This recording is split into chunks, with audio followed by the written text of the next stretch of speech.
And welcome back once again to Metroid, and we're getting pushed into lava and stuff by these things.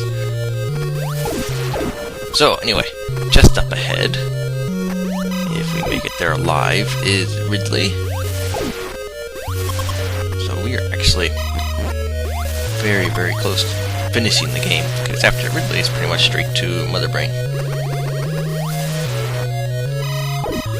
And this game has the better Mother Brain fight of the two that have her in it. Well, at least the 2D ones. I guess Metroid Prime 3 kinda had Mother Brain, but that was a bit different.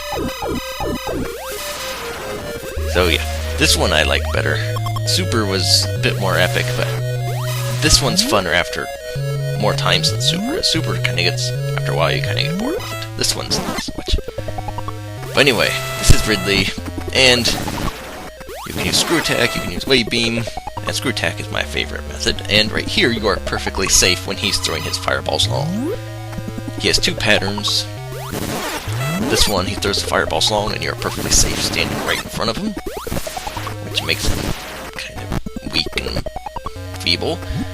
Or he'll do his fireballs short, where they will hit you, and that one's a lot more dangerous. There's also, if you have Ice Beam, you can freeze his fireballs, and they will just thaw out eventually. You can't destroy the fireballs, you can only freeze them. But just like that, he's done.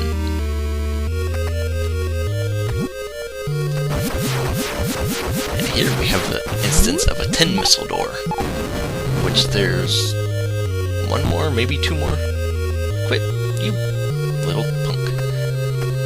Anyway, not only do you get, you're bound to get hit to this door, by the way.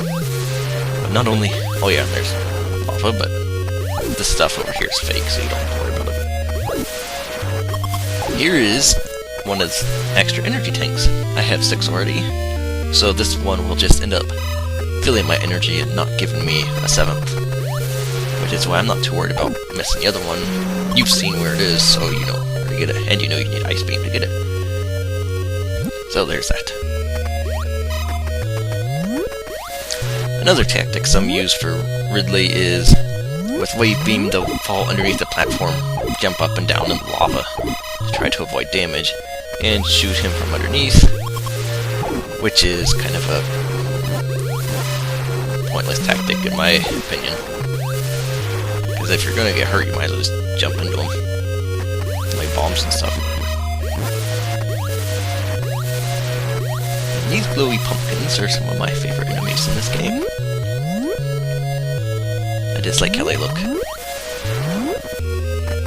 So anyway, we are pretty much done here. We just have to go to, well, go pick up Ice Beam again, because as I mentioned earlier, that is suicide going into terrain without Ice Beam, which is exactly why I want to see videos of people trying to do so. I'll probably post them myself. I use the Justin Bailey code or whatever. Start out with items, and I may actually try to do that with the NAR password just to see if I can do it. Because with the NAR password, or NAR sword, depending on how you want to call it, it's basically like debug power, unlimited health, starts out with ice. Although the Ice Beam looks slightly different with that. You have unlimited health, unlimited missiles, and all that fun stuff, so it's a good thing to use when going around, just exploring the game for fun.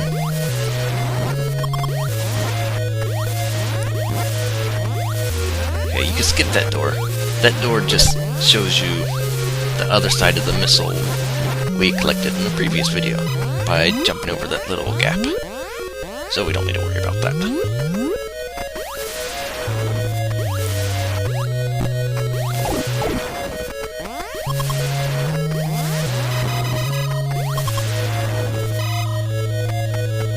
Just over here is actually right back out of this area. It's particularly large, although I did cut a big chunk of it out, actually. Well, maybe not a big chunk, maybe a third. Maybe a little more than that, but... cut some of it out because there's no real need to go exploring where there's nothing around.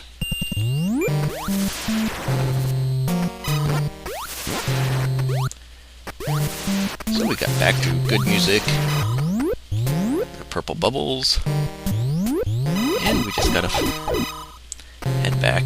I am not collecting the ice beam back here. I'm going back to the pit where we collected it in the first place, because it will reappear there. And from there we'll head on into terrain. We can put into this space pirate stuff.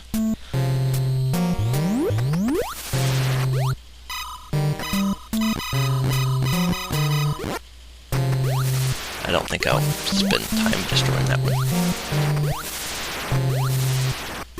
I do enjoy it, but it does take quite a bit of time, so...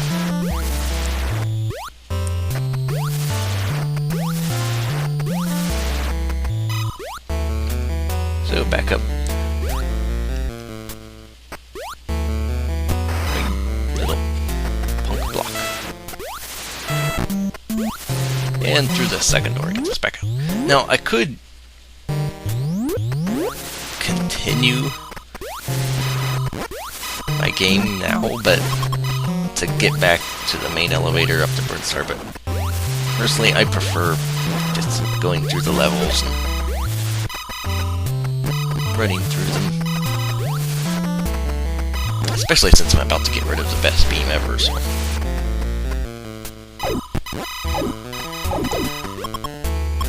I don't really think I've found the beam in any Metroid game that I've liked better than Wave Beam in this game.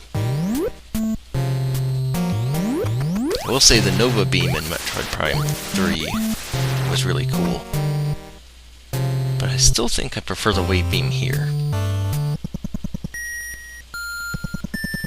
And the Hyper Beam from Super is also very cool, but that's not something you possess for very long. And if you did, it would be kind of ridiculous in its power. But that's okay. Seeing how you don't have it for very long, that doesn't really matter.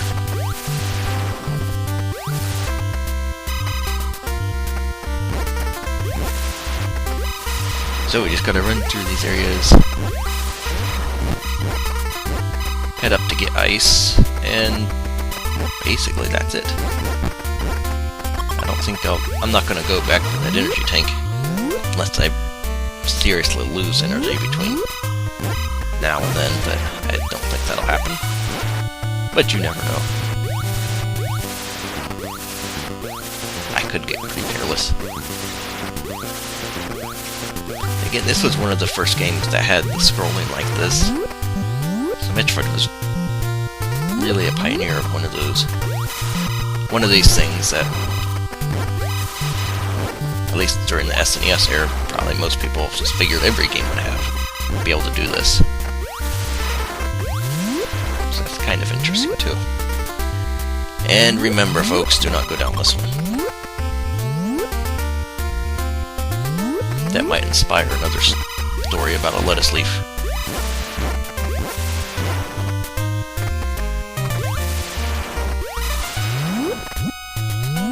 That was an interesting noise. Oh, thank you. So on down in, the ice beam will reappear. Enemy placement is not, in this game, is not forgiving very much. In some cases. Some places you're going to get hit no matter what. So there's Ice Beam. It's reappeared, so don't worry about collecting Wave after collecting both Ice Beams, because they'll just come back. It's kind of like in Metroid 2, I believe. I believe near the end there's that spot that has all the beams right next to each other. So you can just grab which one you want.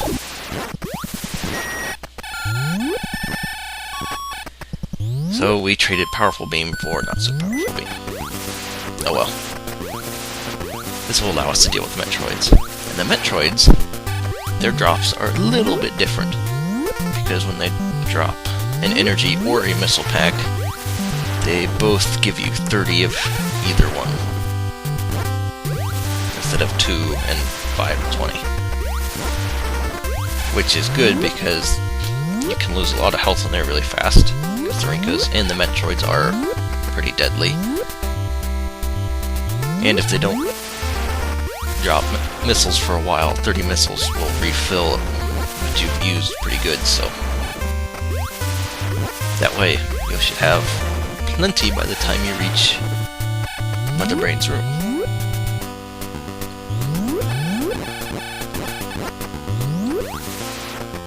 So, yeah, I've got 240 missiles. I believe I've missed 3 missile packs somewhere. Although I rarely get 100% in this game anyway. Just because I play through it a little silly, weirdly. And that's not fun. So anyway, I think the top of this shaft would be a good place to stop. We'll leave the rest for the next video, which should probably be the last. So hopefully we'll see you for that. Hopefully you'll enjoy it. We'll see you then.